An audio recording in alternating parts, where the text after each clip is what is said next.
The Arkham series has had many boss fights over the course of its games since Arkham Asylum's release in 2009. On Pubix, I'll be ranking every single boss fight from worst to best in Arkham Asylum, Arkham City, Arkham Origins, Arkham Knight, and even Arkham Origins Blackgate. Not Arkham Shadow though, because... yeah. Now you probably saw the title and immediately thought 85 bosses, and yeah, I'm ranking that many.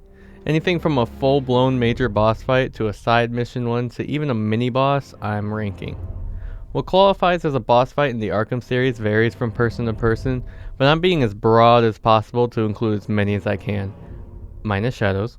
Even if it's by all accounts a normal combat or predator encounter, if it's on the Arkham wiki, or even has some special gimmick where the boss is shooting at you or affecting the fight in some way, it's on here.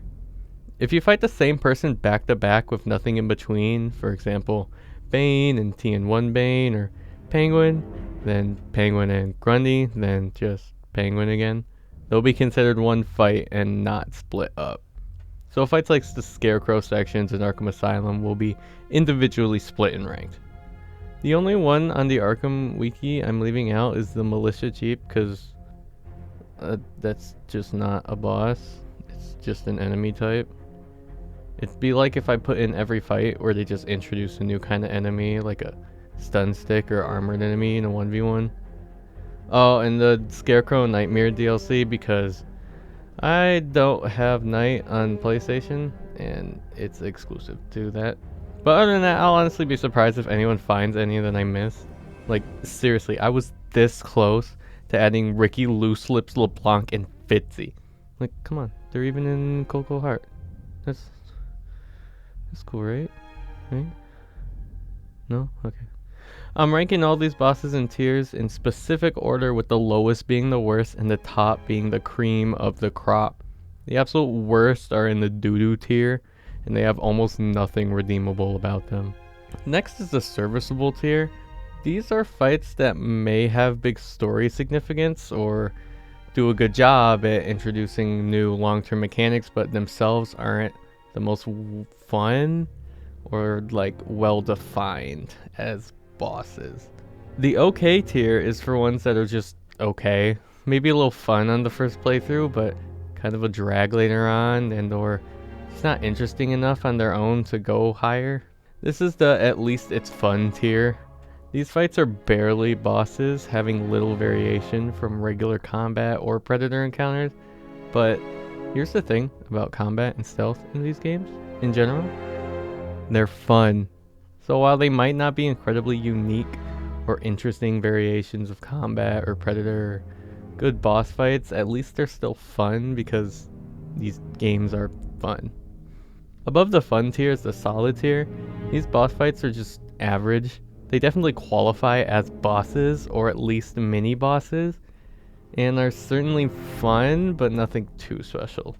Right above that is the good tier. These are just plain good boss fights that are fun, at least a bit interesting, and overall very solid. Not much to complain about, but not much to excel in compared to what's above them. The second highest ranking is the great tier. These boss fights are just that, they're great. Anything from the story and immersion to the gameplay and the fun factor are amazing.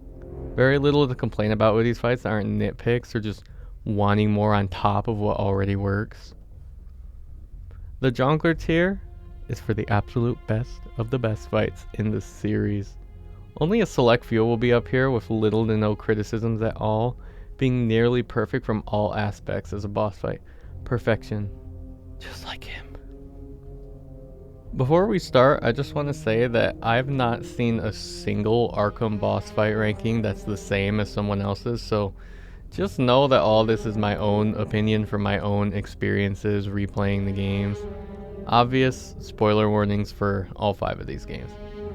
So, without further ado, let's begin with what I believe is the absolute worst, most underwhelming, most disappointing, most garbage doo-doo boss fight in the entire Arkham series.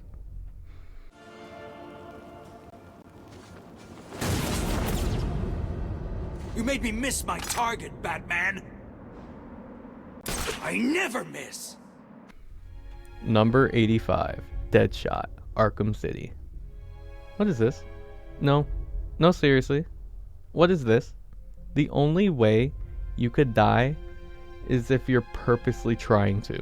After so much buildup with a pretty cool side quest, all you have to do is sneak under the grate Deadshot is in and one-shot him. That's it.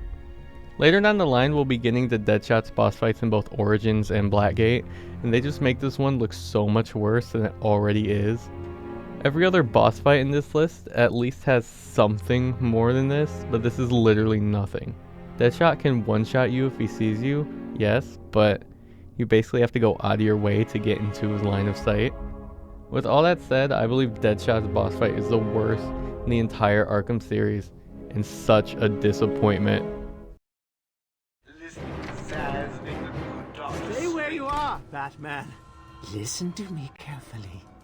Help me! Please, somebody help me! Number 84, Zsasz 2, Arkham Asylum. There are multiple reasons why Zsasz's second showing in Asylum is this low. This fight is extremely simple, with all you're having to do is throw a batarang at Zsasz's head at the right time. If you let him see you or you miss a throw, he kills Dr. Young and you have to restart. Here's the thing though, it's super jank. I feel so 80% of the time that I throw it, when I know for sure that Zsasz's head is sticking out, especially if it's within the first couple of times he sticks it out, he just kills her. Like, it just doesn't work for some reason. It feels like the developers wanted you to have to go through this at least 2 or 3 times during your first playthrough. Also, I wish they had built up Zsasz's return in some way, like an announcement from Joker or Oracle that he managed to escape again. I don't know, it just felt so sudden and forced running into him like this, especially with how easily he was taken out. It's just completely unnecessary.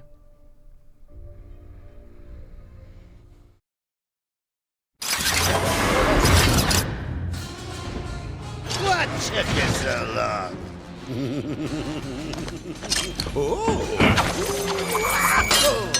There's no escape, Joker. I will find you. Ooh, I'm counting on it. Just not yet. Ooh, he's a big one.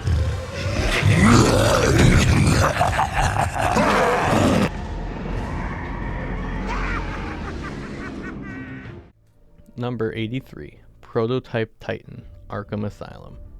What a horrible way to introduce a new mini-boss type. This battle doesn't even teach you how to fight Titans. It just throws this enemy at you with admittedly cool build-up, and reminds you that you can dodge roll. To add insult to injury, this fight is literally impossible to lose. You can blindly throw punches with no effect at the Titan, or just stand there and get beaten until near 0 health, and he'll suddenly just have a heart attack and die. The cutscenes are pretty cool, but that's about it. Now it is time for the serviceable tier.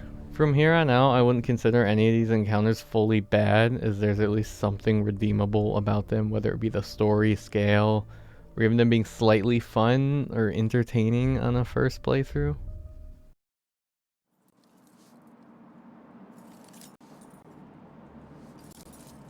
Wakey, wakey, Wayne.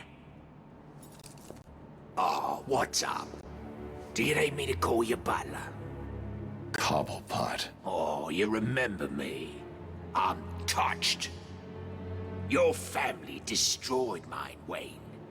This, well, let's just call this good old-fashioned revenge.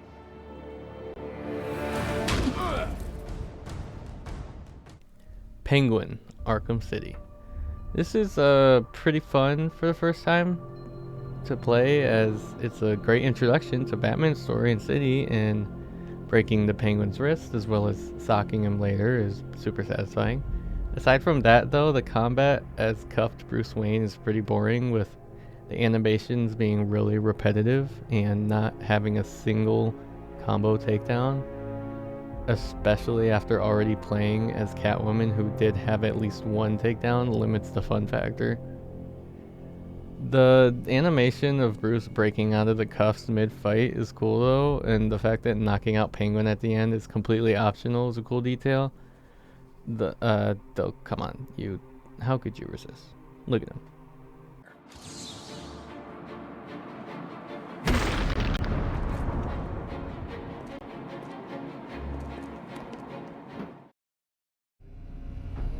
I see anything that looks even a little bit like a bat, and this guard dies.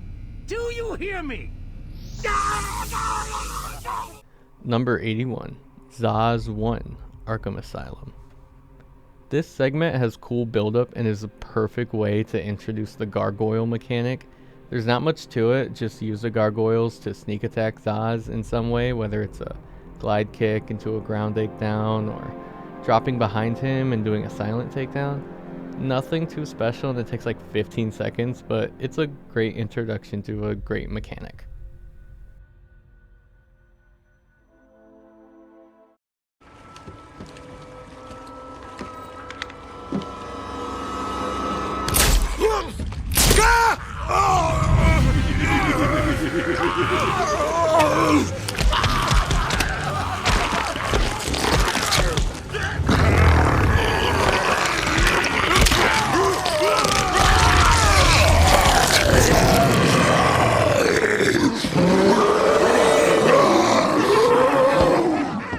Number 80, Two Titans, Arkham Asylum.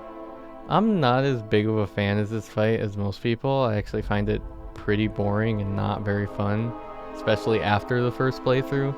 It does a decent job at truly introducing the actual Titans as a new mini-boss enemy type, but the clunkiness of the Titan riding mechanic is really apparent when it's just a 1v1 with you riding one and attacking the other. It gets repetitive really fast. It's so much more satisfying to walk around large numbers of thugs than just another big guy and use thugs to leap over and avoid the Titan's charge attacks.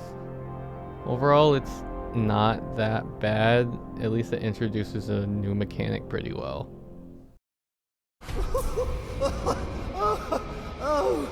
Oh, that's... it's so... What a night! Fresh off the kill, and back for more, eh? Bane's still alive. Now that's not funny. Oh, this... Number 79, Joker, Arkham Origins. There's not a lot of gameplay to this one. It's essentially just an interactive cutscene, but it's just so cool and a great final beatdown to finish off a great game. Fun fact, you can actually let Joker keep on going with his speech in the initial standoff until eventually he just shoots and kills you. The cape stun to attack mash is really cool, if not a bit awkward with how each set of punches transitions into each other. I don't know. You still feel pretty cool when you get to deliver Joker this beat down that he's deserved.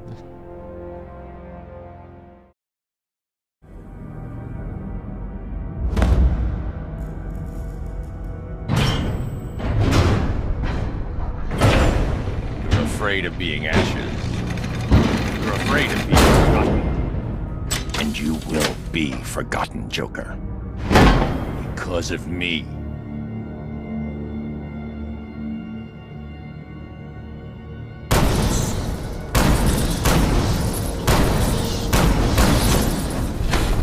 Vengeance. I am the Knight. I am Batman. Number 78, Joker, Arkham Knight. This fight is basically just a slightly better version of the Origins Joker fight, mechanically wise. The build-up is really cool if you're playing as Joker in first person, immediately switching to Batman once you encounter him. And incorporating the environmental takedown mechanic in this via the cage you lock him in at the end is pretty genius. A great final boss thematically for this series, even if it's lacking gameplay wise. Now we're moving into the okay tier. These fights are actually pretty fun on a first playthrough, at least most of them are. They're quite a drag on repeat playthroughs unless you're doing some sort of handicapped run, and are overall pretty underwhelming for what they could have been.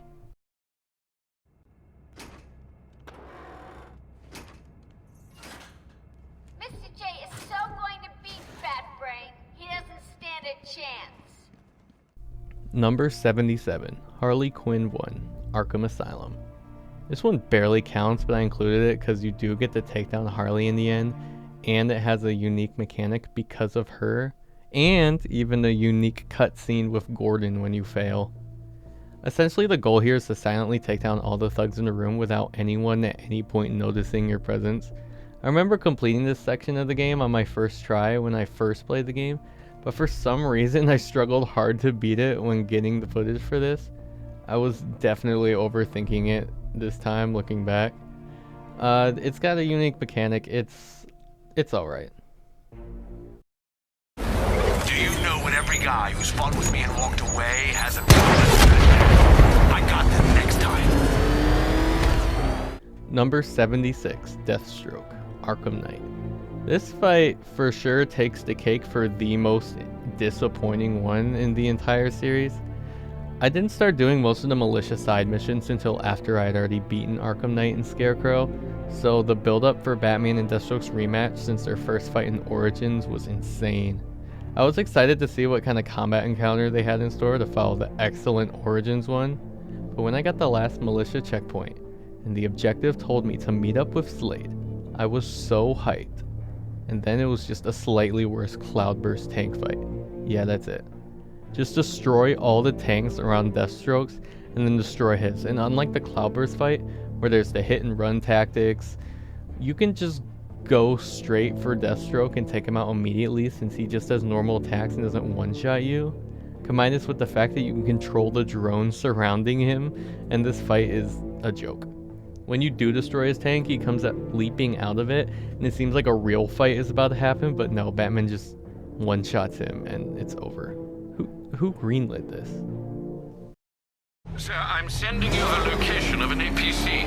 The malicious lieutenants are running scared. Don't let up now. Number 75, Militia APCs, Arkham Knight.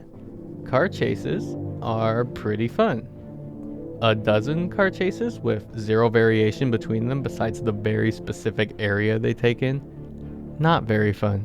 I complain about some of the APCs being taken down easily before the Jeeps even come in for backup, but there's just so many of them that it's kind of refreshing when I do. The APC in the story mode is followed by a really cool interrogation scene, so that's something at least. The cloudburst is not bait, Knight. It is mine. And Batman is mine.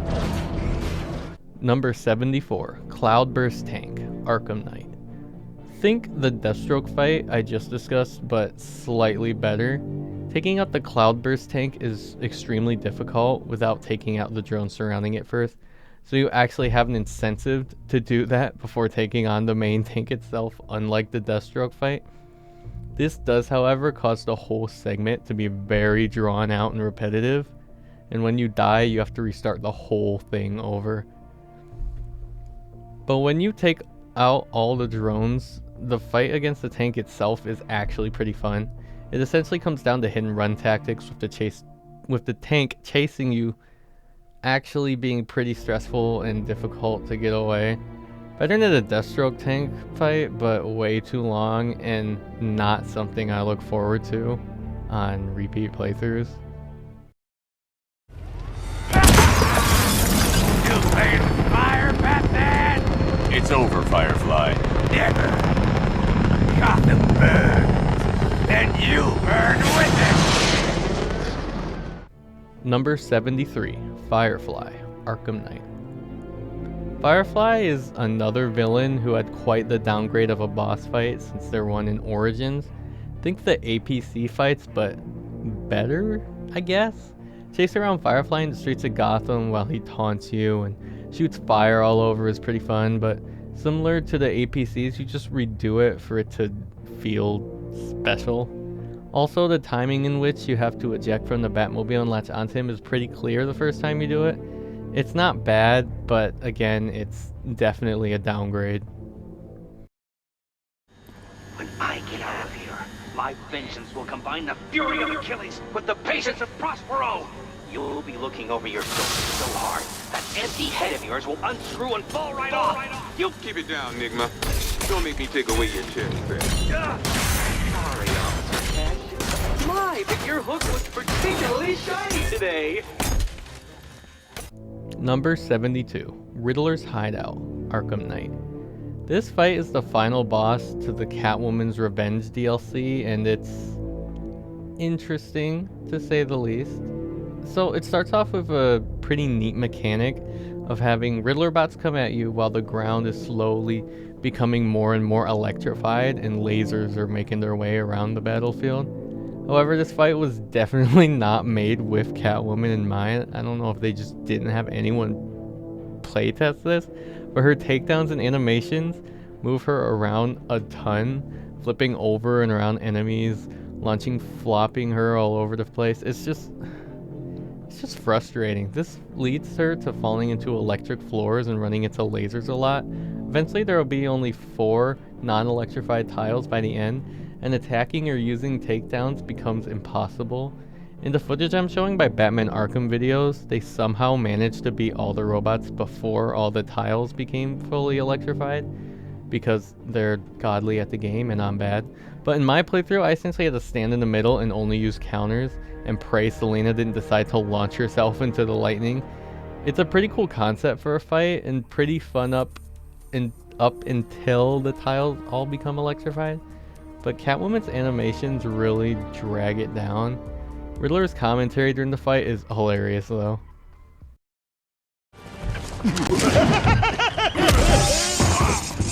Now that's funny!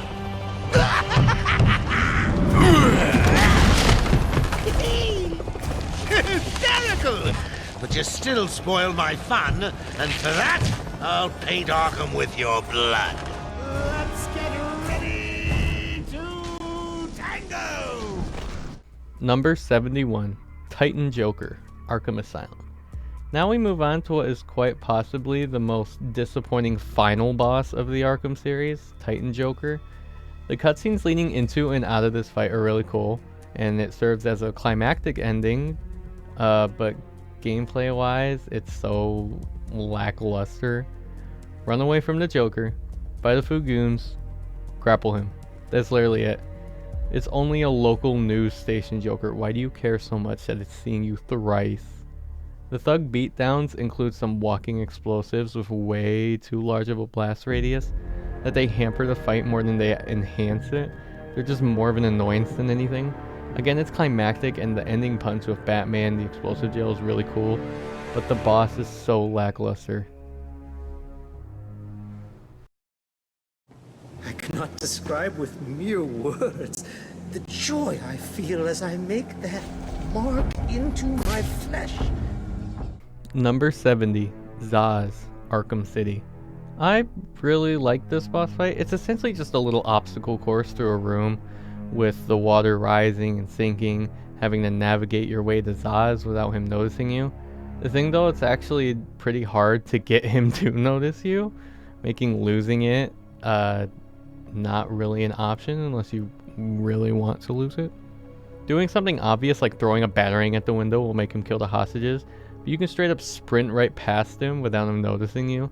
The takedown in the end is cool. The room offers a unique gimmick for a first playthrough, but just really quick, really easy, and kind of forgettable.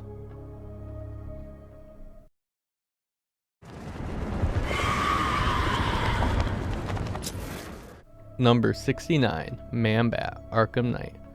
This one hardly counts, but I've seen it on other lists, and it's at least kind of fun, so I decided to include it. Basically, all you have to do is collide with Man-Bat in the air 3 times to beat him. Finding him is kind of annoying if you're directly focused on completing his quest, but using the grapple boost and fun gliding mechanics of Knight to tackle him down from the sky is at least pretty thrilling. Now we're moving on to the at least it's fun tier, where they might not be anything too special or even real boss fights, but at least they're consistently fun because Combat and Predator are consistently fun. Alright, so how do I upload? This ends here. What kind of girl do you think I am? Because chances are, you're right. Number 68, Catwoman 1, Arkham Origins Blackgate. While short and sweet, this introductory boss fight does a pretty bad job of actually introducing what the bosses in this game will be like. There's a total of 8 boss fights in Origins Blackgate, and only 2 others resemble this one.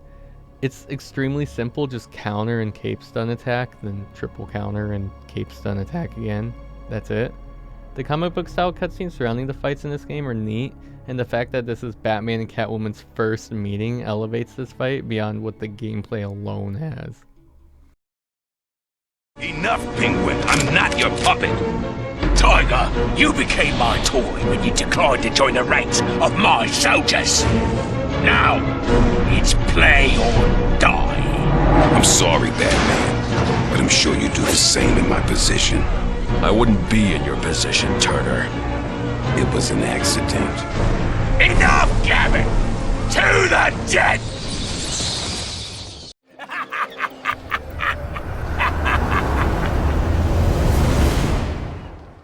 Number 67, Bronze Tiger, Arkham Origins Blackgate. So think the previous Catwoman fight, but just better. It's longer and Bronze Tiger has more attacks. Aside from that though, there's not much more that I can say. I like the setting. Bronze Tiger comes off as a real one in the cutscenes. It's still pretty short though. I was hoping you'd show up. Saves me the trouble of having to hunt you down. You just don't know when to quit, Sionis. Guess we've got that in common. One way or another, I'm taking you in. Now we can do this the easy way, or the hard way. But I think you know my choice. then we've got that in common too. Number 66, Black Mask, Arkham Origins. The only reason this fight is on here is because it's on the wiki. Roman Sionis just acts as a basic thug and doesn't even have a health bar. At the very least, there's some enemy type variation, but Origins really did Black Mask dirty. Combat is fun though, hence its placement in the fun tier. Ah! The Bat! You have come as Bane said you would. Fly down from your perch then, so I can kill you. I thought you'd never ask. Number 65, Bird, Arkham Origins. Why does Bird have a health bar? I don't know, because he's literally just a basic thug. There's Venom thugs in this fight though, so I put it above Black Mask as they're my favorite enemy type to fight in Origins. It's definitely a disappointing showing for someone who's supposed to be Bane's lieutenant, and as soon as you defeat all of the enemies around Bird, he just surrenders. So yeah, there's not even a point to try to whittle down that visible health bar in the corner. End of the line, Quinn. Bat Knight! Nightwing. Number 64, Nightwing, Arkham Knight. They really did Dick so dirty in this DLC. This fight is the final boss to the Harley Quinn story pack, and he's essentially just a shock stick enemy with more health. At least he has some sort of gimmick and isn't a basic thug like Sionis and Bird in Origins. And you get to play as Harley Quinn, who I find really fun to control in combat. How is she able to hold off Nightwing and the Bloodhaven police all by herself? I have no idea. I've destroyed the containers, Bane. Good. On the ground, prisoner, now! Help me, Batman. We must not allow these puppets to take the Titan. Number 63, Bane, Arkham City.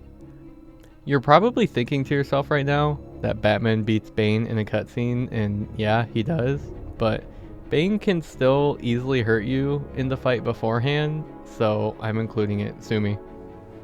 Bane walks around the battlefield swinging at the thugs attacking you both and can accidentally hit you, resulting in him apologizing or saying it wasn't meant for you, which is pretty funny. Other than that, it's just a regular thug beatdown with Bane acting as more of an obstacle than an actual help in the fight.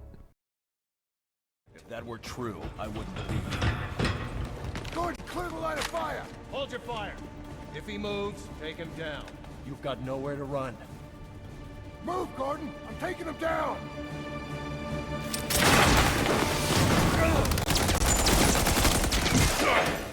Number 62, Brandon 2, Arkham Origins.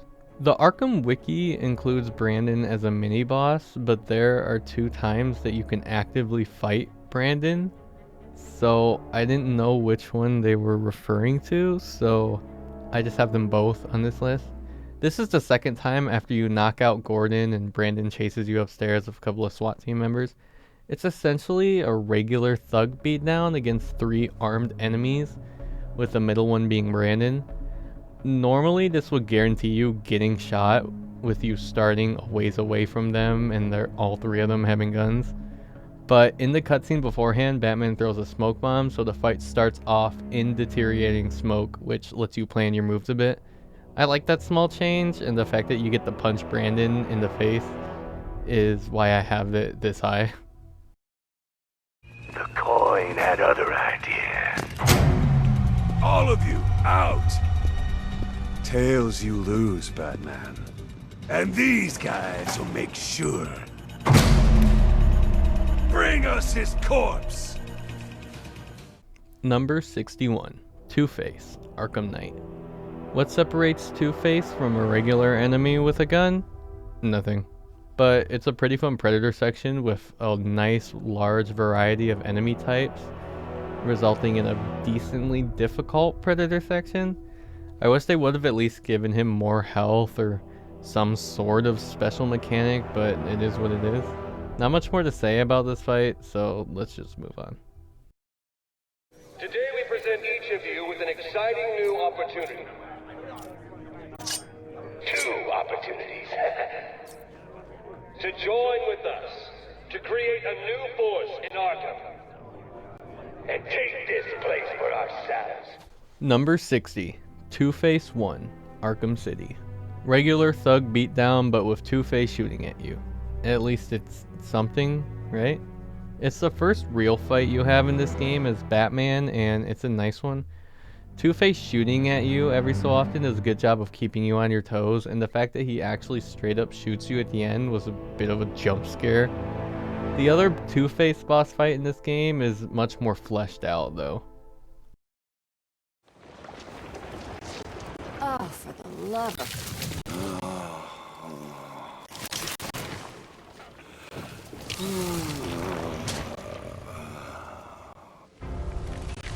Hey, Pammy, here's an idea. If you want a boyfriend, how about trying the dating route? Number 59, Poison Ivy, Arkham City. This is like the previous fight, but with some more layers. Literally, you fight against some mind-controlled thugs, and once you've defeated a wave of them, you have to pounce onto the ceiling in the next floor level to avoid her toxic gas. The final wave has her throwing the same little toxic balls she does at Batman in Asylum. It's a neat little reference and also adds something unique to an otherwise pretty standard fight. The cutscenes are fun too. You are my soldier now, Batman. You will do everything I say. You will do anything I want. You will obey me and me alone. No. This isn't right. You can't be doing this. Number 58, Mad Hatter, Arkham City. While the setting and build-up to this fight are cool, there's not much else to it. You knock down all the enemies in one hit, which is pretty satisfying, but you're basically just hopping around thug to thug waiting for Mad Hatter to pop up so you can hit him. Once you do that a few more times, the fight is over. Crushing his hat and knocking him out cold is a nice little finisher to a pretty average fight with an admittedly cool backdrop. Sir, what about the assassins? Will they see us as competition? Yeah, I didn't sign up to that. That's definitely him. Number 57, Brandon 1, Arkham Origins. This fight is completely optional, and the game even encourages you to avoid it. It's essentially just a crap ton of armed SWAT members in a small room. On New Game Plus, all the cops are armored, which makes it seem even more impossible to do, but if you look it up, people have done it somehow. This fight is a really fun challenge, even if there is technically nothing special to it mechanically. Also, I like to look around the room after I'm done and try to find Brandon.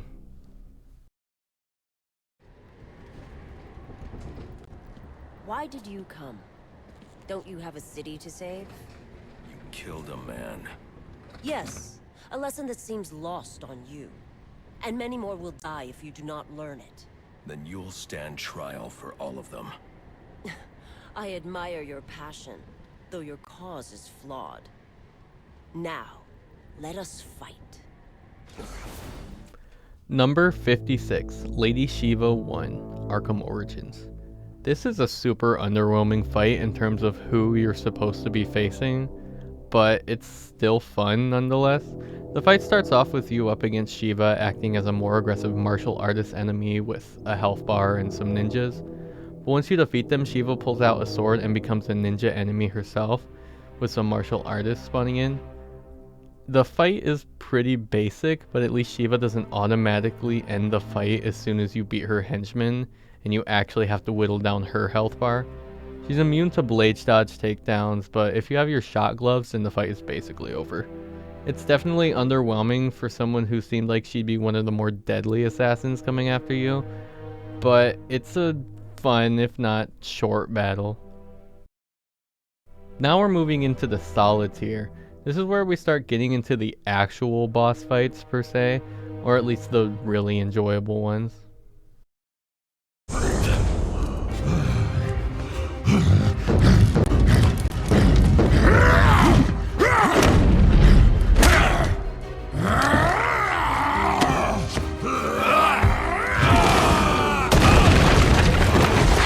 Nice lady.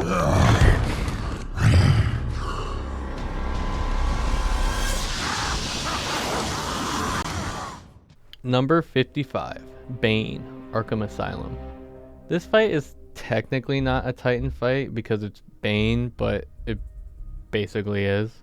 So instead of climbing on Bane's back and controlling him like you would a Titan, you just yank some of his venom tubes out and that's how you damage him. And instead of throwing thugs at you, he just throws chunks of the walls, which is definitely less fun. So basically, it's a Titan fight, but overall less fun, with the only saving grace being that you're technically fighting an A-list Batman villain. The cutscene afterwards where he gets hit by the Batmobile is awesome, and the build-up beforehand with his reveal is really cool as well, but not enough to make it go above the superior actual Titan fights.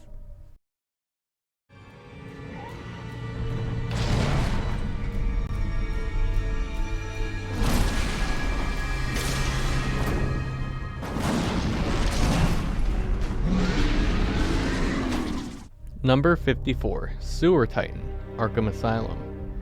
Big boy in a small room sums up this one pretty well. It's your first real solo Titan fight with some goons surrounding you. It's fun running on top of him and swinging his big old arms at the large number of thugs in the small area. And because the area is so small, with the electric gates, it adds an extra challenge to the fight. There's not much else to say about it. It's as standard as a Titan fight can get in Asylum. Tell you what, I'll turn myself in as soon as you do the same. You don't consider yourself a criminal, do you? The suit, the gadgets, the sense of entitlement. You're just another rich kid atoning for his fiscal sins. Such a shame. Let's get on! Number 53, Anarchy, Arkham Origins. There's not much that makes this fight special, but there's enough to put it up this high. It starts off with a regular thug beatdown with Anarchy throwing bombs or firecrackers or something at you. Eventually he'll drop in and fight you himself, and unlike Bird, he at least has a weapon in the form of a shock stick. He has quite a bit of health, but once you defeat all his henchmen, he just gets one shot. Better than Bird and really fun and pretty chaotic, but I wish Anarchy himself did a bit more and then just surrender once you defeated all of his goons. And I wish there was more enemy type variety. Big mistake coming here. Big mistake.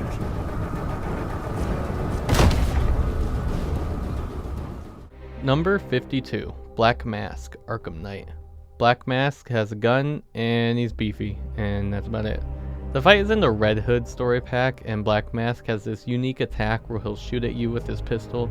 You can counter it and shoot him back. Playing as Red Hood is pretty fun, but Black Mask himself just has way too much health. This battle ends up feeling more like a drag towards the end, but the cutscene of Jason killing Sionis at the end is fun.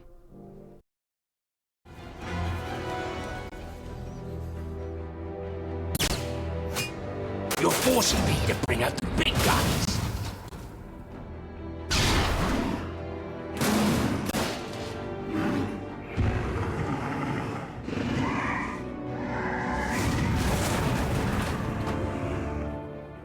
Oh, he doesn't look happy to see you, Batman. Good luck.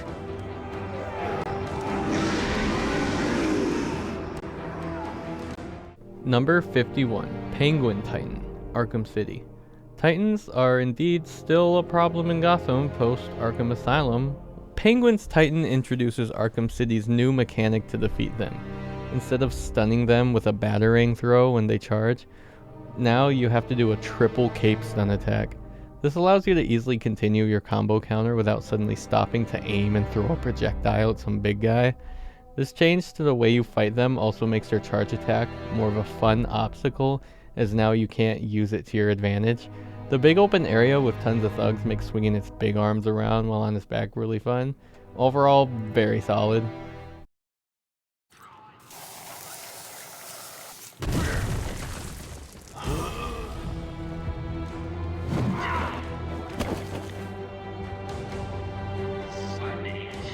I shall slice you into pieces, America.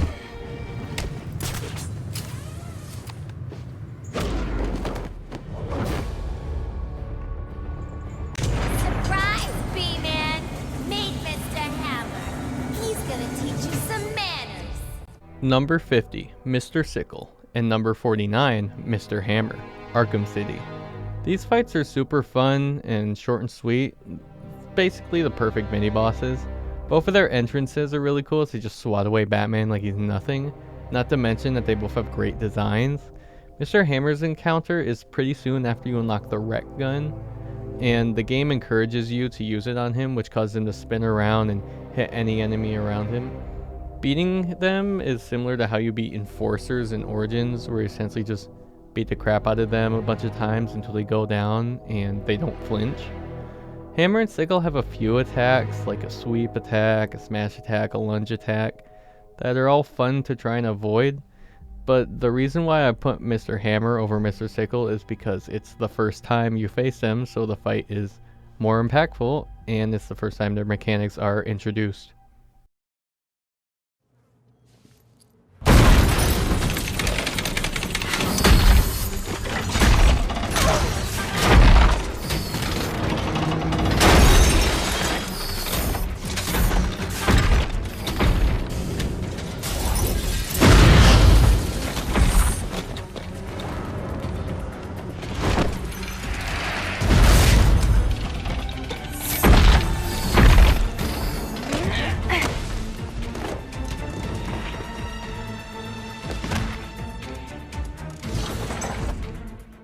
Number 48, Riddler 1, Arkham Knight. This short bout is but a taste of the excellent boss battle that's to come once you've solved all of Riddler's riddles in Arkham Knight. It's a duo fight with the Bat and the Cat, where Batman can only hurt the blue robots and Catwoman can only hurt the red ones, a mechanic introduced earlier in the game. The goal is to take down all the robots so that you can directly attack Riddler himself, and this is while Enigma is firing lasers and changing the robots' colors the whole fight. It's extremely short, as it's only a preview of the full-length fight to come later, but it was enough to motivate me to collect the rest of the riddles in Gotham, so that's something.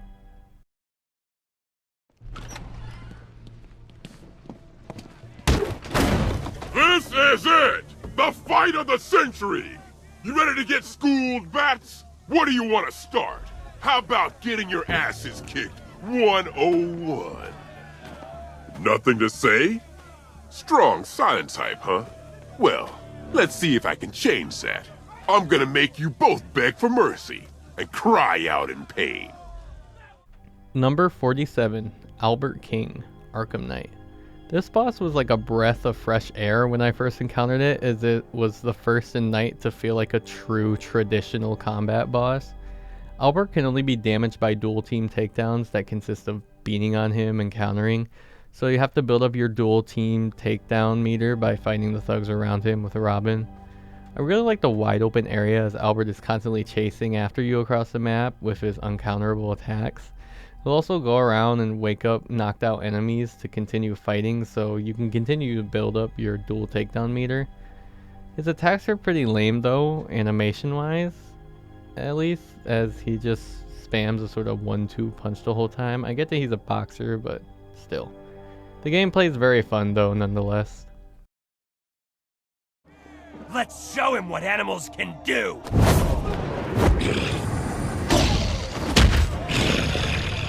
I know you're sick. It's that aftershave. Number 46, Killer Croc, Arkham Knight. Albert King, but Killer Croc. Yeah, that's basically it. It's in a smaller area, which makes Croc's large size seem more intimidating, which I think works in its favor since Croc is much slower when it comes to waking up thugs to keep fighting, so he doesn't have to go as far of a distance to do so. Wayland also has much more interesting attacks and animations, so the setting and aesthetic aren't the only things differentiating it from Albert King's fight. I wish they came up with a more original fight for Croc though. It's still solid though. No sign of Batman on the tower, sir. Good. Perhaps he has fallen. Move your search to the lower sections. Affirmative, Command. Number 45, Hugo Strange, Arkham City. This is such a fun Predator section. First off, the gargoyles are on the outside of the tower, giving escaping an interesting twist as you'll have to rely on the grates and crates to sneak around inside mostly. The gargoyles outside do a good job of giving a way to still survey all the enemies from a safe location and quickly travel between the ends of the map. Hugo himself is in a glass chamber in the middle and will constantly walk around observing what's happening.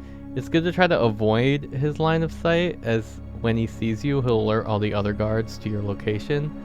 And the ending beatdown of Strange is satisfying, but I do wish we got an actual fight against him. I cannot forgive that Ra's al Ghul twist though. Just let Hugo be the main villain, man. He needs this. Anyway, when he's done with you chumps, me and Bats will have this place all to ourselves. So get out there and make him show you how much he wants me.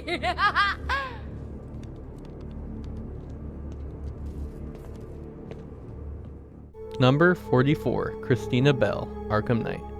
Someone correct me if I'm wrong, but I think this is the only dual Predator section in the main story, with you controlling both Batman and Robin. The new mechanic it introduces with being able to call on the other character to silently take down enemies is pretty fun, but other than that, there's not much to differentiate this Predator section from the others in the game. It's just a really good one with a cool map. I decided to include it on this list because you do, in fact, take down Christina at the end, and it has a unique mechanic where I believe this is the only time it's used outside of challenge mode.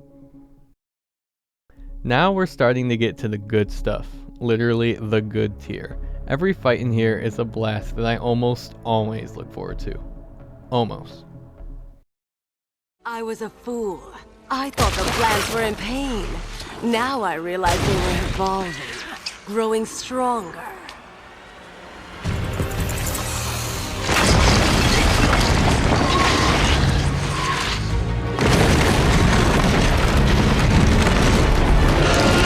And now we'll grow together.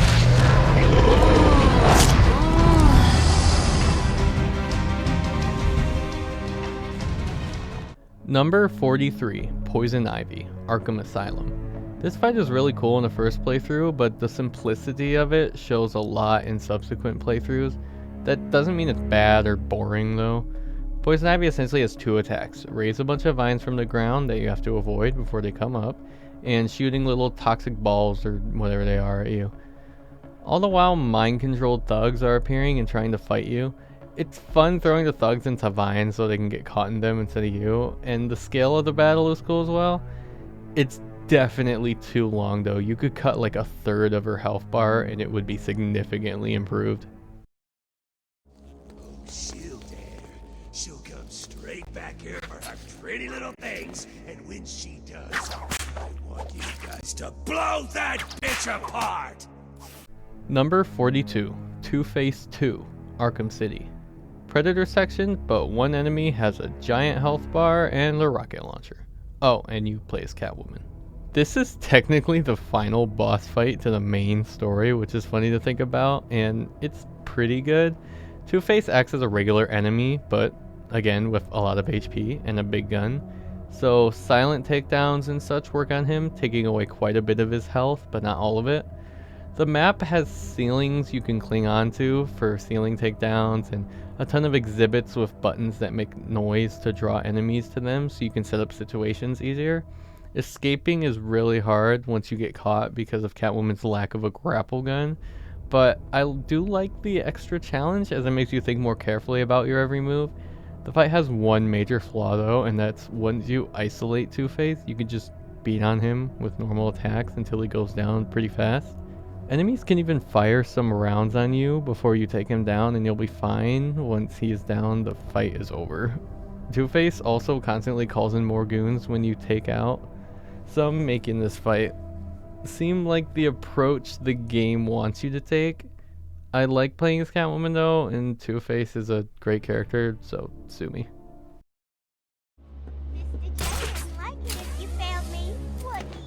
Number 41, Harley Quinn 1, Arkham City.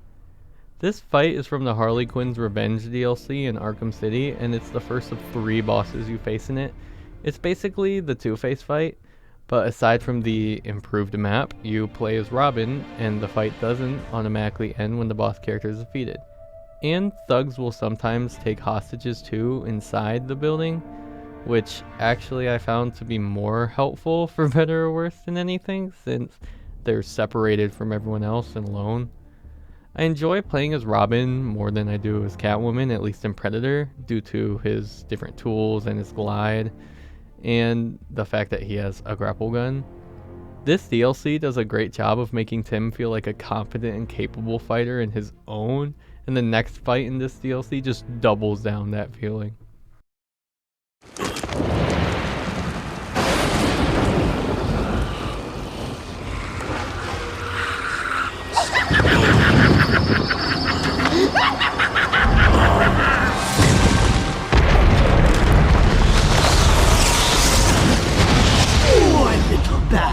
You're in my world now!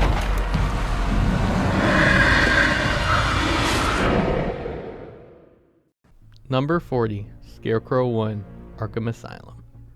The first Scarecrow section in Asylum is easy and short, but a nice introduction to the character's ongoing gimmick in this game. I have to admit that the Gordon dying bit did get me at first, and the morgue section with Thomas and Martha Wayne is pretty terrifying. Like I said, the section is short, and gameplay wise it's pretty lacking. You just gotta avoid his line of sight and get to the spotlight, but the atmosphere is amazing.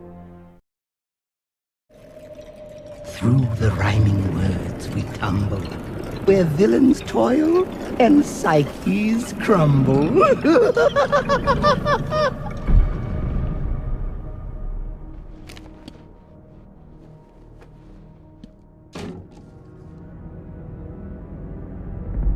Welcome to my wonderland. It's time to play a game. I'm here to make you understand what drives a man insane. Number 39, Mad Hatter, Arkham Knight. This section kind of blew me away with how creative it was. It's essentially basic thug beatdowns full of nostalgia and references from the 2 main previous Arkham games in a giant book. The lack of Origins getting a reference is a little jarring, especially considering that's the game where Tetch and Batman first fought, but I do understand why it was left out. Having to find a hypnotized officer at the end and grapple to the next page before Tetch flips it looks really cool, and the unique game over cutscene that plays if you accidentally knock out the officer in the last bout was a pleasant surprise. That's right, Worms. Keep walking. You remember how to walk, don't you? Riddler, when I get out of here, I'm gonna hurt you for this. You hear me? Come now, Mr. Cash. In order to hurt me, you would have to break free from the predicament you currently find yourself in, and attack me in such a way that does not cause me to press this remote detonator, distributing your primitive DNA all over the walls. I'll do it! You'll try, I'll give you that. Number 38, Riddler, Arkham City. This section of City consists of you making your way through Riddler's hideout to reach him and finally take him down. In terms of a reward for completing all 400 Riddler trophies and challenges, it's definitely not worth it, but on its own it's a fun section with a funny ending. Riddler has forced the captured security and medical team to walk around with bombs strapped to them, and if they stop walking or something interrupts their walking cycle, then they'll explode. This makes a pretty easy but still fun challenge of working your way through the compound, walking with the captured as well as trying to avoid getting in their way. The ending where you strap Riddler to an inoperative bomb and have him walk as well is really satisfying, but again, not worth 400 challenges.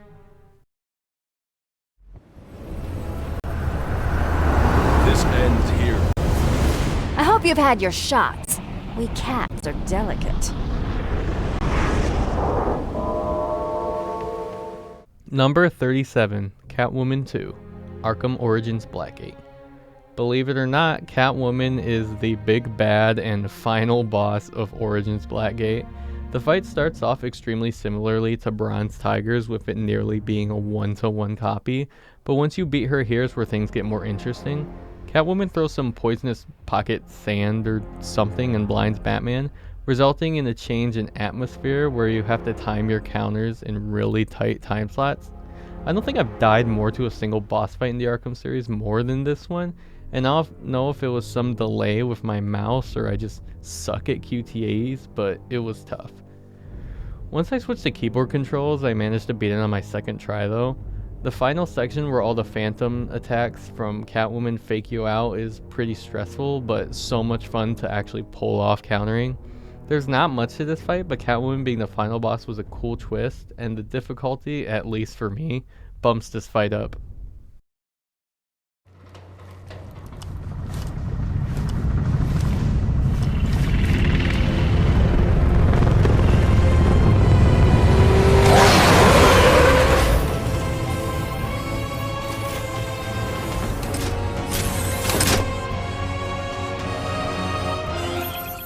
Number 36, Militia Chopper, Arkham Knight. This is the first boss fight of Arkham Knight, and for being a Batmobile fight, it's pretty good. It's fun shooting at the chopper and whittling down its health while trying to avoid its various missiles and guns firing at you all over the map. It actually tricked me into thinking the rest of the Batmobile fights in this game would be good. I don't have much else to say about it. It's a pretty generic video game boss fight, but in the best way possible. Who dares disrupt this ritual? Batman, is that you? Get me out of here! This is sacred ground, heathen. You do not belong here. But God has sent you so that I may bathe in your blood too. My children, the devil comes clad in black. Slay him where he stands. Number 35, Deacon Blackfire, Arkham Knight. Deacon himself doesn't impact the fight very much, but you do take him down at the end, and the fight is super fun with a unique mechanic, so I'm including it. When I went to the small island Blackfire's cult was located on to look for the Mad Hatter hostage, I was shocked to see a crowd of what looked like dozens of people on the other side of the island in detective vision. When I went over there and saw all the electric gates go off and all the cult members got up to fight me, I locked in immediately. The enemy type has some variation with firearms and knives being littered through the crowd, and the electrified fence is a great obstacle that could work to your advantage or disadvantage. Once you've defeated all the thugs, you can deactivate the electricity protecting Deacon and take him down, saving Jack Ryder. It's a generic fight realistically, but it's just so much fun that I can't put it any lower. Get back to work.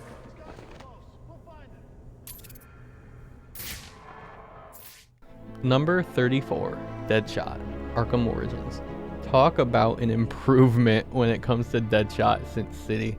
It's very similar to the Two-Face and Harley Quinn Predator fights in City, except Deadshot is an armored enemy and has this like ricocheting scope laser gun thing that'll get you shot if you get in its path. Once Deadshot gets down to about a quarter health, he'll hold the hostage captive in the middle where you have to sneak up on him, and really cool takedown animation where you break both of his arms. It's pretty brutal.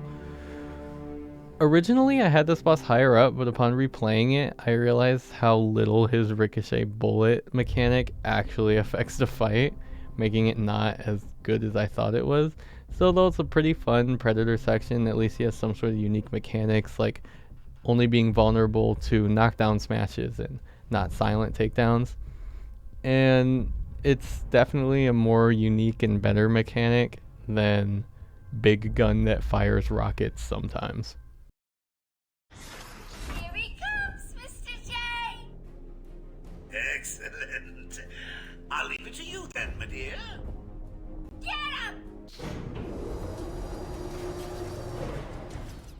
Number 33, Harley Quinn 2, Arkham Asylum.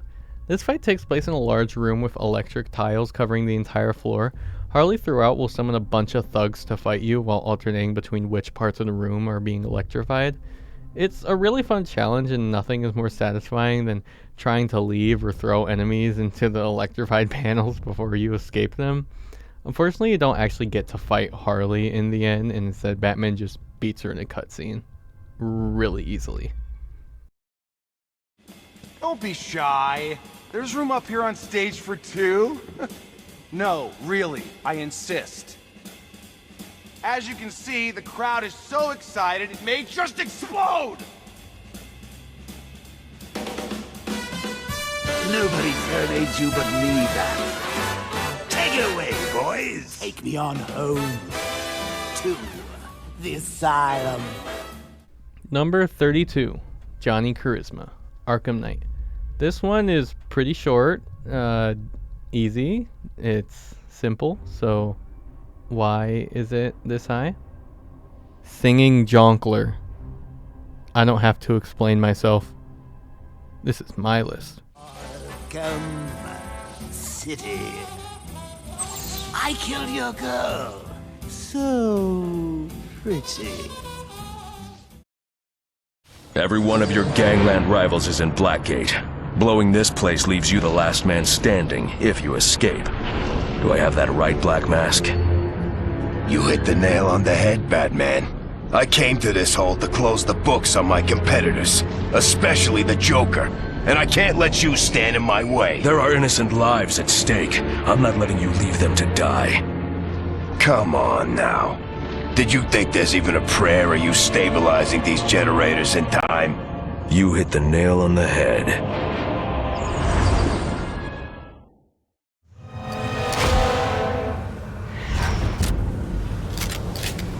Gotcha now! Number 31, Black Mask, Arkham Origins, Blackgate. This is definitely the worst of the main three bosses in the game, but it's still really good. The meat of this encounter is the beginning part, where a bunch of thugs come at you from both sides while Black Mask throws bombs in your direction, and sometimes shoots at you with his dual pistols, though it's really rare. Once you've defeated all the thugs, Sionis retreats and an electrical barrier protects where he went, so you need to do a simple but effective puzzle with the glue launcher to disable all three generators at the same time in order to enter. The final showdown is in a super dark area with some alarms on each side and dim lights above. The goal is to sneak up on Sionis in the dark or under the vents where he can't see you, because if he does catch you, you're going down immediately. The fight is essentially a puzzle where you have to take out lights and use the alarms as cover, while also moving Black Mask around so he's in the perfect position to take down. I really like this fight, but replaying the puzzle between the two phases is pretty draining on subsequent playthroughs. What are you trying to do?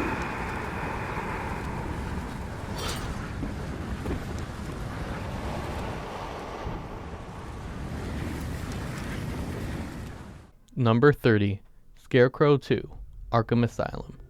This section has a great build-up with a recreation of Bruce's parents' end, and you even get to play as baby Bruce for a bit. The gameplay of the Nightmare is essentially just an expanded upon version of the first Nightmare, where now it's longer and your tools are implemented a bit, as well as the ability to fight some spooky, scary skeletons. The atmosphere is great, as expected, but there's still one more Scarecrow section that's just better.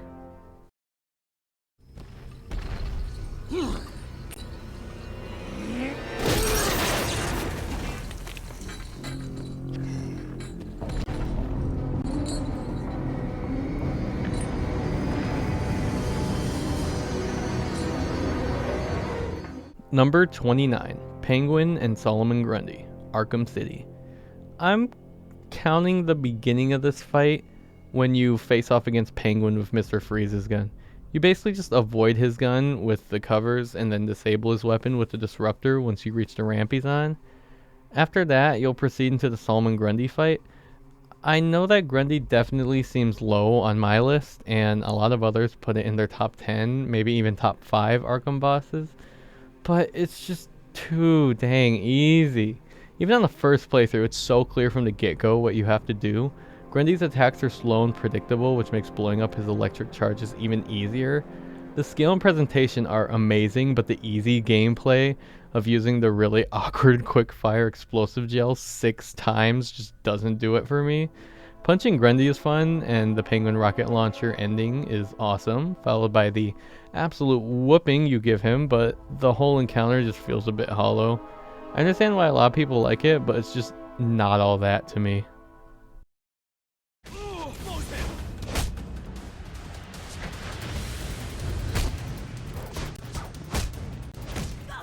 Number 28, Lady Shiva 2, Arkham Origins.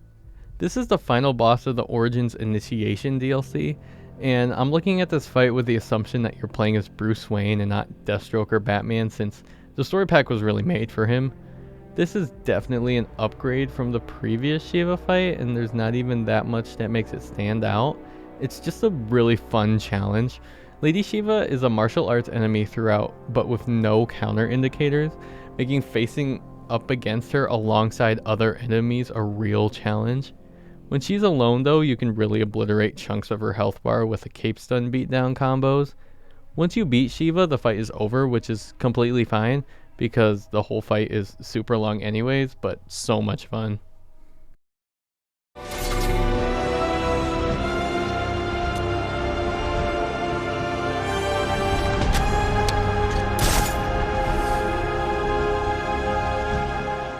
Number 27, Arkham Knight, Arkham Knight.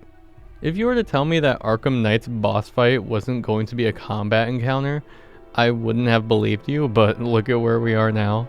This boss fight is really good, don't get me wrong, but definitely disappointing for the titular character's final bout. Arkham Knight will be perched up on different vantage points armed with a sniper rifle, and the goal is just to get directly underneath him in a unique predator section and not have him spot you or he'll shoot you dead. The battle is really fun, with the map being wide enough to make every march to Arkham Knight's position feel unique, and taking down the enemies without being spotted by others or Arkham Knight can be pretty difficult. If this boss was used for some other character like Hush or Two-Face or something, it would have been a lot more fitting though.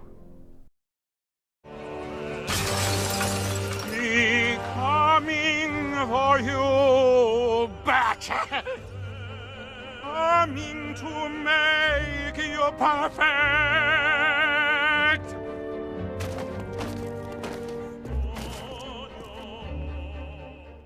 Number 26, Professor Pig, Arkham Knight.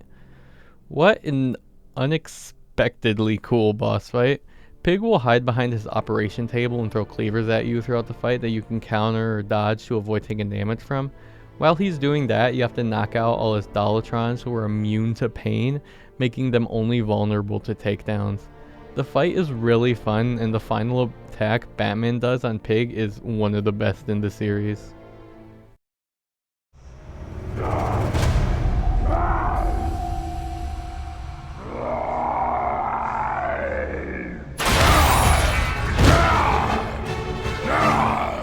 Grundy.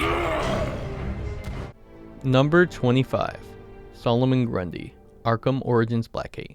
Yes, I put this one over City Grundy's fight. Sue me. Grundy's attacks are really easy to avoid as he just spams the same charge attack over and over when at a distance, making it easier for you to roll underneath him. He swipes at you when you get close, but that's also easily avoidable. The whole fight is essentially a 3-part puzzle, where you have to scan the area for environmental hazards you can use to defeat Grundy. It's a fun challenge trying to figure out how to use your gadgets in the environment to take him down, and with Grundy constantly charging on you, it keeps you focused on the task and on your toes. They were probably planning on having Croc or something instead of Grundy, since it's the only boss fight without a comic style cutscene beforehand. He just kind of shows up. But they probably realized Wayland was way too small in the Arkham Origins time period for this kind of fight, so they made it Grundy. That was the night you let me. What? Did you think it was gonna be that easy? Well, think again, loser! You weren't expecting that, were you? Number 24. Harley Quinn 2, Arkham City. This boss fight is the final showdown in the Harley Quinn's Revenge DLC, and it's super fun. The battle consists of you having to take down a swarm of Wonderland bots that have no counter indicators and are a bit beefier than normal thugs. In addition, Harley herself will be firing rockets at you with her pop gun, keeping you on the move throughout the beatdown. Once you've defeated all the robots, you can grapple up to Harley and take her down in a really cool ending cutscene. All the bosses in this DLC are of good quality, and this one makes for a really cool finale.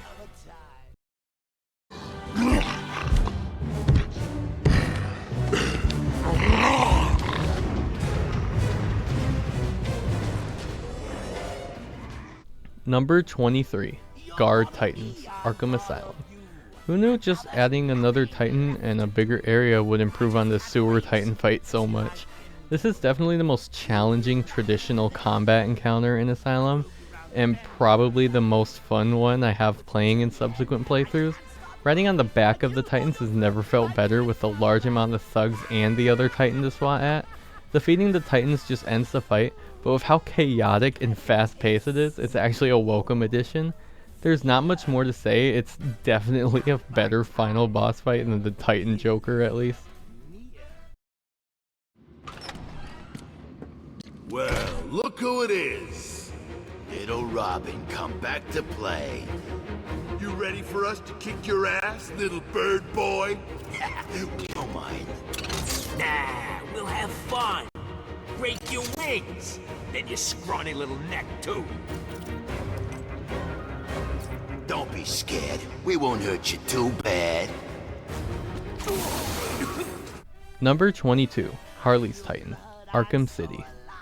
This is definitely the most fun boss fight where the Titan is the central focus. I love playing as Robin in this DLC, and when I first entered the boss room with a crap ton of different thugs and a uniquely designed Titan, I was so hyped. Hearing the thugs taunt Robin before you finally decide to make the first move and start beating down the entire room makes you feel so unbelievably cool.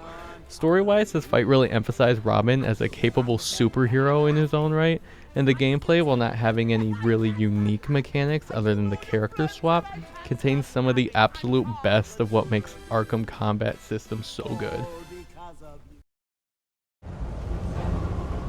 Welcome, one and all, to Joker's main event. Tonight's special act, the magnificent deaths of the caped do-gooders. Come in, take a load off, enjoy! Number 21. Joker and Harley Quinn, Arkham Knight. The final boss of Batgirl's DLC in Arkham Knight is Joker and Harley Quinn. The Harley Quinn's gimmick is just that she runs around and attacks you with her hammer, which is unblockable and surprisingly fast. Joker's a bit more complex though. He'll throw unblockable gas canisters at you, and if you get close, he'll attack you with his knife. You can do big damage to the duel with the dual takedown attacks, and switching between Robin and Batgirl to save the other from Joker's gun is super cool. This is definitely the best boss fight of Knight's DLC, and one of the best in that game overall. Now we're finally moving on to the great tier. This is where the real cream of the crop begins, and every one of these fights has something that makes it truly special, or at least extremely fun. Authorized personnel only in this area. And you're definitely not authorized. Wrong, Batman. I've claimed this turf, and you're the one who's trespassing. With what's beyond this wall, I have everything I came to Blackgate to find. Then I'll show everyone who thought I was finished. Only the strong survive, like back in my arena. I intend to survive. If I let you. Boys, get him out of here. And don't ding up any of the gear. Number 20, Penguin, Arkham Origins Blackgate. This is the most frustrating boss fight of all time, and I love it. Penguin's battle is a predator section against enemies with radars that can detect you from even behind them if you get too close, and Penguin is only vulnerable to glide drop attacks. Because taking down the thugs is basically not an option, the goal is to use the environment to your advantage and lead them away from Cobblepot. The best way to do this is with the fire extinguishers, though I assume you could probably get creative and use things like the gel launcher as well. Penguin and his thugs will basically insta-kill you, so being spotted is absolutely something you need to avoid. There's also some drones that fly around and can spot you and alert the enemies, but if you have unlocked the electrical battering by that point, you can use it to take them out. The boss is a really challenging puzzle that's sure to give you at least a few game overs, and getting to punch Oswald in the face is a lot of fun.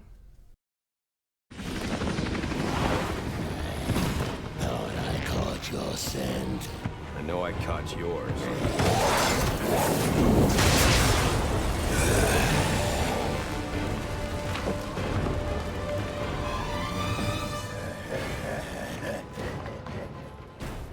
Number 19, Killer Croc, Arkham Origins. This is the definition of a perfect introductory boss fight. Everything you do in this fight is a culmination of things you've learned going through Blackgate. Killer Croc is fought similarly to how you fight armored enemies introduced earlier, where you just have to cape stun him and beat him down, but Croc has various unblockable attacks that differentiate him from normal thugs. Goons will come out and try to fight you, as well as making focusing on Croc a bit harder. Eventually he'll start throwing explosives at you, and you have to use the quick-fire batarangs you learned earlier in the prison at him to explode them while he's holding them. The ending cutscene is awesome, with Batman interrogating Wayland and coming off as unhinged as ever. "You want teeth? I want answers," is a line my girlfriend and I quote on a near daily basis.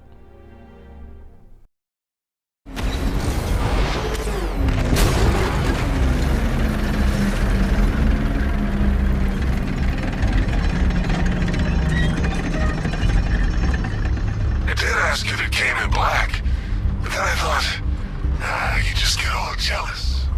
You didn't think I was gone, did you? No, you knew better. You get knocked down, you pick yourself up again. Huh? See, I learned that from an old friend. Number 18, Arkham Knight's Drill, Arkham Knight. The best Batmobile fight in the game doesn't even involve you attacking or using the tank mode, but instead leading Knight's gigantic drill thing into explosives throughout the map. The drill is super fast and always right on your tail when it's pursuing you, making the encounter super stressful and exciting. Trying to find Knight before he finds you between explosives is key, because he'll jump you super fast if you aren't the one seeing him coming. Overall, I had a blast with this boss, and it made the other Batmobile boss fights look like nothing in comparison.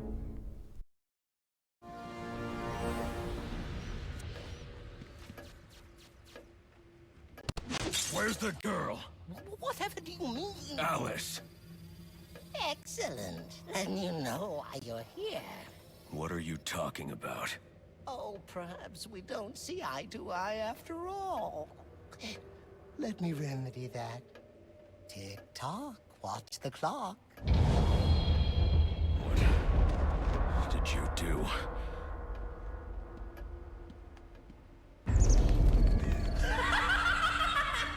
Welcome to Wonderland, Batman. Number 17, Mad Hatter, Arkham Origins. Hatter's best outing in the Arkham series by far is in Origins.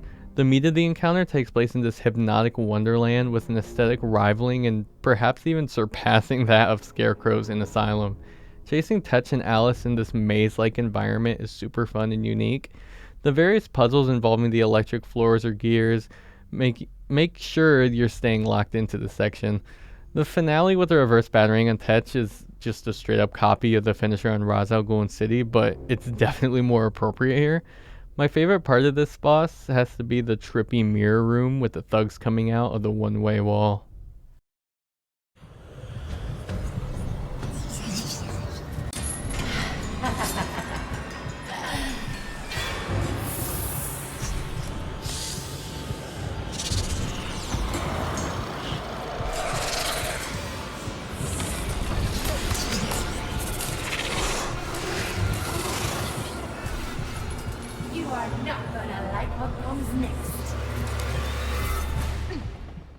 Number 16, Copperhead, Arkham Origins.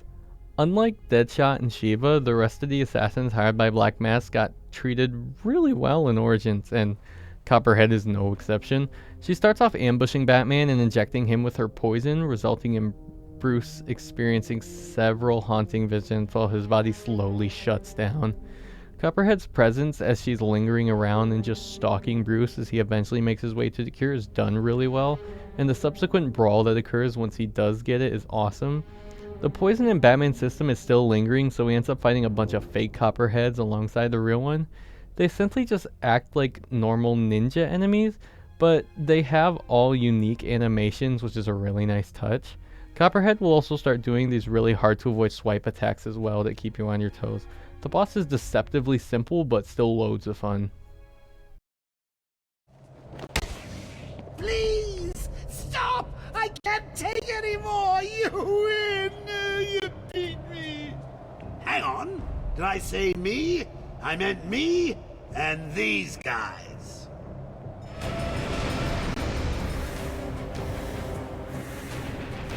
You're gonna die tonight, Batman. Number 15, Clayface, Mr. Hammer, and Joker Titan, Arkham City. This fight is absolutely insane. It starts off with a fake out one-on-one with Clayface Joker until he calls for backup, spawning in a bunch of thugs, Mr. Hammer, and even the Titan. The large variety of enemies makes this brawl so much fun, from the Titan charging everywhere, to Clay Joker not being able to be knocked out, to Mr. Hammer lunging at you.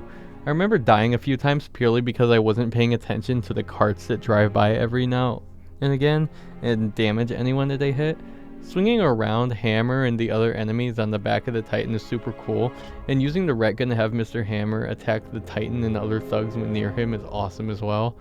Overall, this fight is just extremely fun, maybe the most fun fight when replaying it for me.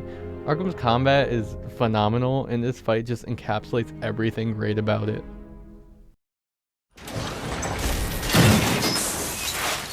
Well, Dark Knight, it seems you have earned the right to die at my mechanical hands. But let us be clear, we do not meet as equals. In fact, you literally have not a hope of victory. Number 14, Riddler 2, Arkham Knight.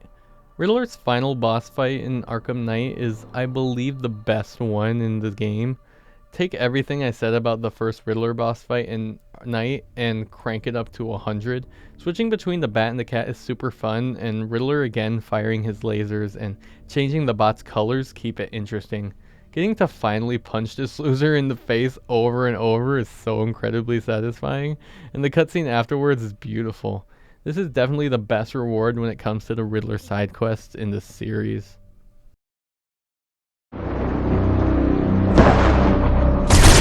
You know, Bats, I've always known you use your cape to disguise exactly where your body is.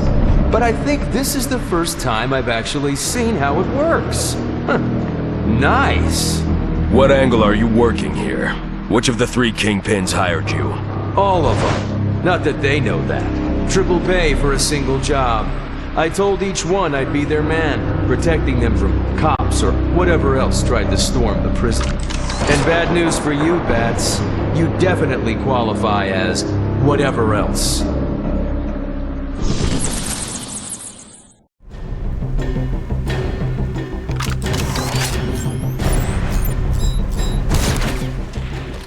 Number 13, Deadshot, Arkham Origins Blackgate. This is the definitive Deadshot fight, don't at me, and just straight up dunks on City's version. The first half of the boss actually takes place in Deadshot's scope POV.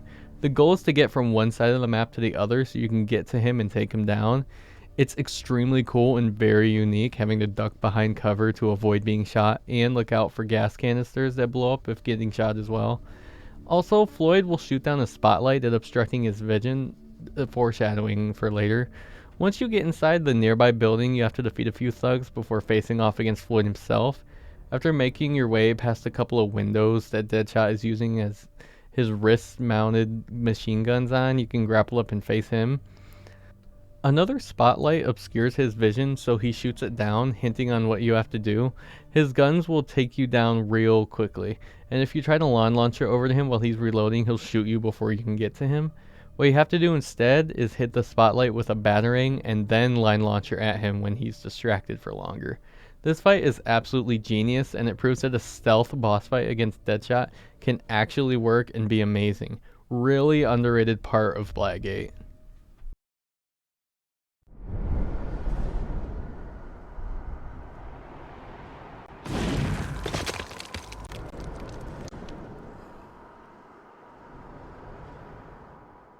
Number 12, Scarecrow 3, Arkham Asylum. The final and best Scarecrow section in Asylum is next, and it's magnificent. The initial jump scare of your game fake crashing and restarting isn't as effective nowadays, since I don't think I've ever seen a game crash look anything like this, but for the time it was incredible. Into interactable cutscene where you play as Joker following other villains guide Batman through Arkham, similarly to how Joker was in the beginning of the game, is so cool. What follows is more the same for the most part when it comes to these Scarecrow sections, but with a bit more depth. The fight ends with an arena battle against varied skeleton enemies and an admittedly pretty cool showdown. The best of these Scarecrow sections and one of the best bosses in Asylum. Doesn't sound like you're coming down here to fist fight me.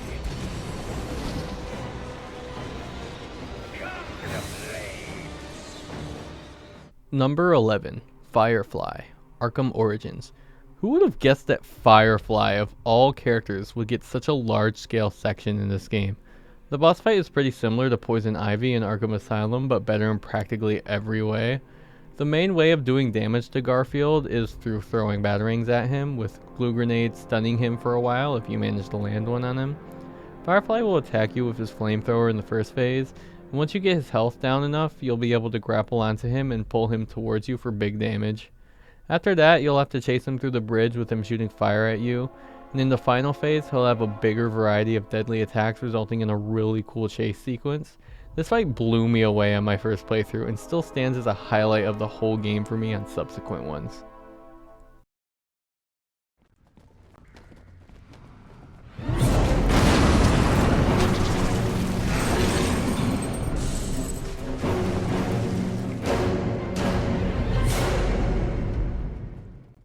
Number 10, Killer Croc, Arkham Asylum.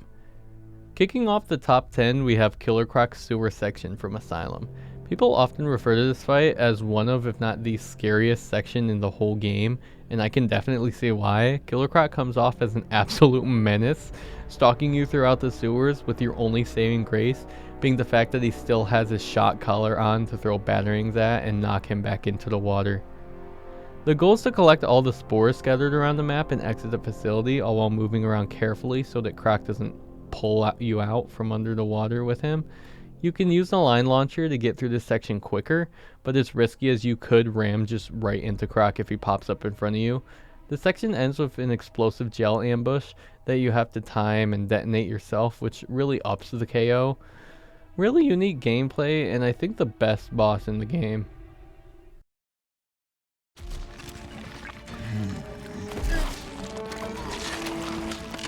Ladies and gentlemen, for one night only, standing in for yours truly, and doing a damn fine job of it, I give you Clayface. You weren't even supposed to be in here, Carl. Why sign up with Joker? The role of a lifetime!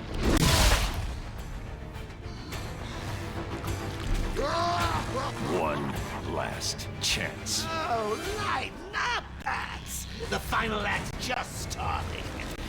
It's a doozy. Number 9. Clayface, Arkham City. We all know how great the Clayface reveal at the end of Arkham City was, but the fight that comes afterwards is great as well. Clayface has a wide variety of fun attacks to avoid while you try to damage him with freeze grenades. Leading him towards a wall of explosives is hard to do, but has a great payoff in the massive damage it does. The animations that Batman does with Talia's sword are really cool, and seeing him slice up Clayface is so satisfying. The second phase of the fight has Clayface take the form of a bunch of one-shottable enemies that are fun to slice and dice through. You just have to throw freeze grenades into Clayface's mouth when it opens a few times and the fight is over. It's super fun and climactic final fight, and of course the ending cutscene is one of the best in the entire series. So much for a new homeowner to do. And speaking as a homeowner, I believe you qualify as a prowler on private property, and I'm within my rights to defend my property at all costs! Number 8. Joker, Arkham Origins Blackgate. The best boss in Arkham Origins Blackgate is none other than the clown prince of crime himself. I love the setting and sense of thrill this fight gives. Aside from the occasional grenade a thug will throw down in the later part of the fight, it's just a 1v1 with Batman and Joker both using all of their gadgets to beat the other. Joker starts off with a regular baton, so all you have to do is line launcher over and hit him. But after this, he'll take out his gun and start shooting at you, so you have to dodge by rolling. When he's fired 3 times, his gun will get jammed and you can attack him with the line launcher again. Every time he fires his pistol throughout the fight, it gets faster, and if you try to line launcher attack him when he's not distracted at any point in the fight, he'll smack you away with his baton. After this, he'll electrify his weapon and start charging after you. He runs faster than you, so you have to throw a batarang at his stick before he reaches you to unelectrify it. The next and final phase is where things get really serious, as Joker puts on a gas mask as the air gets filled with toxic gas, giving you a limited amount of time until it drains your health. Joker will use all the tricks and attacks he used before amped up to 11. The cutscene that occurs at the end once you beat him isn't that special, but the fight is so much fun that it makes up for it. Overall, the thrill that this fight gives is so good, and the little jingles that play whenever Joker moves into a new phase of the fight, followed by his taunting animations, are super fun. You can just tell that he's having a blast.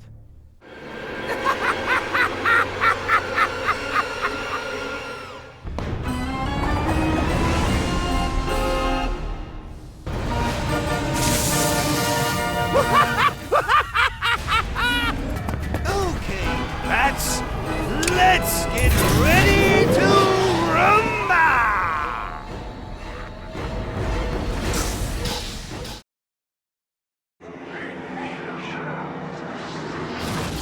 You should have killed me when you had the chance. Number 7. Ra's al Ghul, Arkham City. This is a super cool boss fight that follows a pretty lame, dreamy sequence of the game. The start is very similar to the latter half of Copperhead's, where you have to fight some one-shottable ninja enemies while Ra's swipes at you, eventually attacking him when he becomes vulnerable. Afterwards, he'll transform into a giant sand statue thing, and you have to fire the ret gun at him to do damage while he has a spinning shield and is attacking you with things like blades and his sword. This essentially repeats a few times with more ninjas and the statue attacking more with better defenses. The part where about 30 assassins come out and you have to counter all of them is super cool. The finishing blow where you use the reverse batarang is a little weird, like Raish is 600 years old and he doesn't know that a boomerang is supposed to come back, but other than that, it's a phenomenal boss fight. Here it is, the top 6 best boss fights in the Arkham series, aka the Jonkler tier. If the Great tier was the cream of the crop, then these are the $10,000 golden needles in the haystack. Let's kick this off with...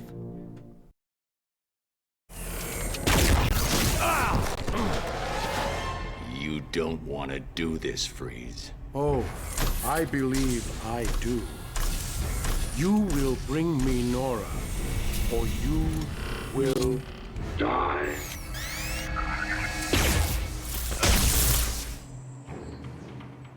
You are in my world. Oracle, Freeze is attacking me. Number 6, Mr. Freeze, Arkham City. Yes, I know, everyone and their mom has this fight as number 1, and for good reason. It's awesome, and definitely the best one in City. This fight is essentially a culmination of all the Predator takedowns you've learned throughout the game. Mr. Freeze will follow our footsteps around the room, and once you do a takedown on him, it won't work on him a second time. Leading him into situations where you can perform these different takedowns is so much fun, but there's just one thing that keeps this fight from being perfect, and that it's just too easy. As soon as you attempt to perform your second silent takedown on him, you quickly realize what the gimmick of this fight is. Don't get me wrong, just because it's easy doesn't mean it's not one of the best in the series. It's extremely fun, and I only wish it was longer. It can go by so quickly before you've scratched the surface of the takedown possibilities. There's around a dozen different methods you can use to damage Freeze, but only about 4 do the trick to obliterate his health bar. When the only real complaint in the fight is that you wish it was longer, you know you have something special.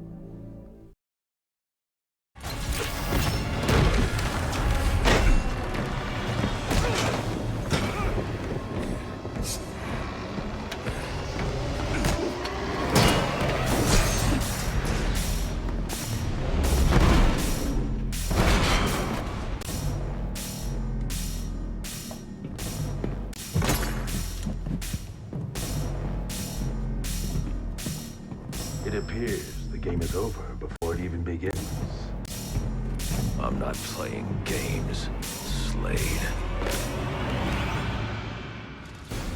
Tell me where I can find Black Mask. Your methods and tactics are impressive, but inferior. They will not save you. Number 5, Deathstroke, Arkham Origins. When people talk about the best boss fights in the Arkham series, Deathstroke's in Origins always enters the discussion. Many people also put this fight as their number 1, as again, it's super simple, but super fun. The fight consists of a one-on-one match against Slade, where you can use regular punches and combo takedowns to damage him, as well as the quickfire Batclaw combo. The fight's animations, as well as the wall throwing gimmick motivating you to keep the fight in the middle of the arena, adds an extra challenge. But the real challenge of this fight, at least upon the first playthrough, are the counter sections. Eventually an awesome sequence will occur where Slade is attacking you and you have to wait and counter at the right time, or else you'll get punished with big damage. In between phases of the fight, Slade will use his remote claw to grapple you with an explosive tank, which you have to counter quickly. This fight tests your combat abilities and reflexes in a one-on-one battle against another martial arts master, and it's amazing.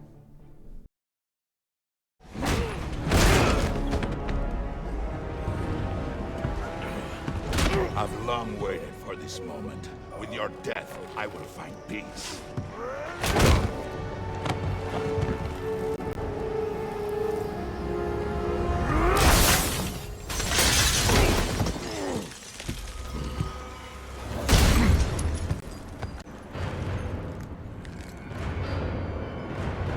And now, the moment you've all been waiting for!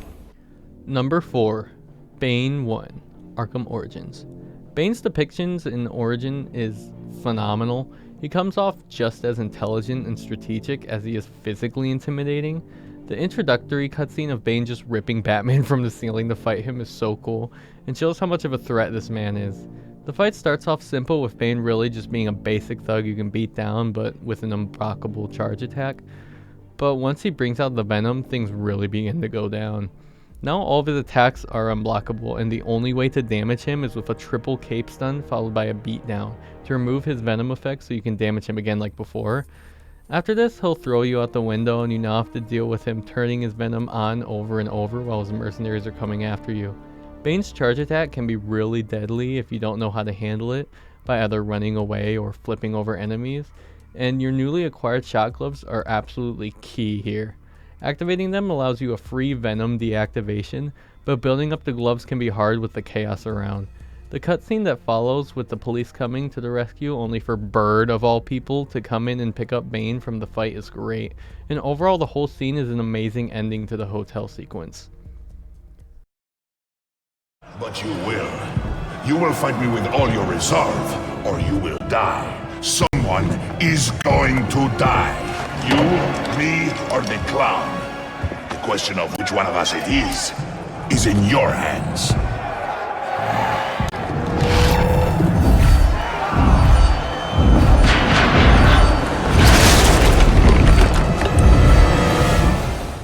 Number 3.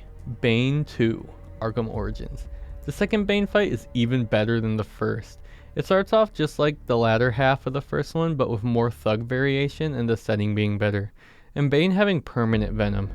The shot gloves are easier to get due to the large number of enemies, and beating down on Bane with them is super fun. Eventually you'll get permanent shot gloves for the last sliver of Bane's health, which makes sense story-wise, allowing you to finish him off relatively easily. After this though is where things get tense, as Bane injects himself with TN1, making him ginormous.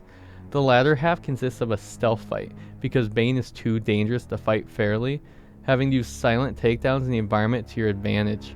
Bane will also adapt to some of your attacks as well. He'll start destroying grates and sticking his arm into vents to look for you and keep you from using those things again.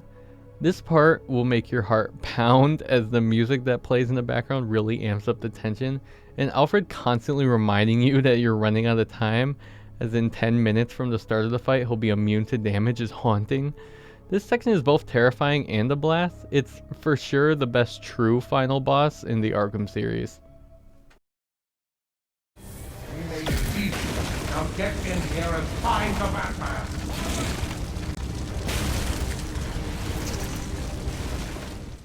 Number 2. Mr. Freeze, Arkham Origins. Freeze's fight over his city one, preposterous! Again, for like the 4th time, sue me.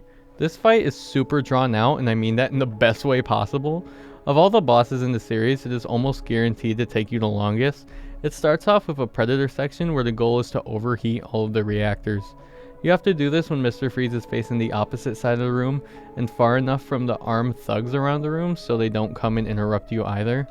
You can take out the thugs to make disabling the reactors easier, but Freeze does call in more whenever you destroy one, so it's up to you. This, on top of the fact that Victor can freeze our vantage points, makes for a unique challenge. The second phase of the fight begins with you having to mash to get out of some ice, and consists of you now having to whittle down Freeze's health using various takedowns and the giant icicles hanging on the ceiling. Using gadgets like the Sonic Batarang and taking advantage of the still frozen vents and walls to set up different takedowns is so much fun, and you can even use the thugs to make enough noise to lure him to where you want to go. Once you've gotten his health low enough, he'll go to a set position where you just sneak underneath him and do a final takedown. The cutscene afterwards has you getting frozen and having to break out of the ice again to save Freeze from Boyle, who's slowly beating him to death. The fact that you're now mashing your way out of ice again to save Victor, watching as that health bar you just worked so hard whittling down from running out, is a stroke of genius on the part of the developers. This is an amazingly perfect final boss for the best DLC in the Arkham series, only surpassed by something that goes beyond perfection. Now there's a naughty geezer. Proper naughty. And he deserves a right proper welcome, don't he, lads? You just saved me a lot of trouble coming here, Batman. I'm gonna kill you. Then I'm gonna jumpstart your heart. And kill you again.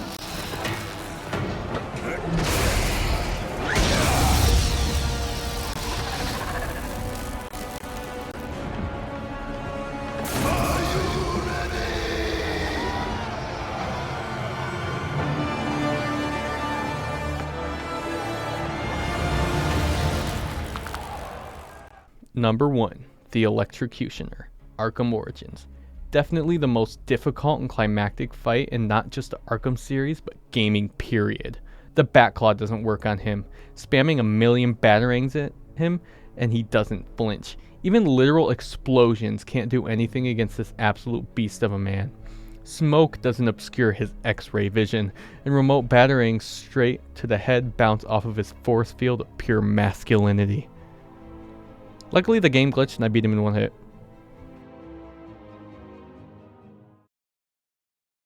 And that's it. That's the final tier list with everyone in order, and oh, wait, hold on. And here's the finish list. This is my first real video on YouTube, so I'd appreciate a like. Yeah, thanks for watching. I'm hoping to upload some more videos in the future, but who knows with school and work, and I got an internship right now. Who knows what'll end up happening, but I'd love to hear your thoughts on my list and this video, my editing, anything in the comments. Do you think there's any fights I didn't include on this list I should have? Is City Deadshot actually the best boss fight? Is Electrocutioner not the best fight in the entirety of gaming? He is, but I mean, you can disagree with me. You're wrong, but you can disagree. Yeah. Feel free to let me know, and yeah, have a good one. See ya.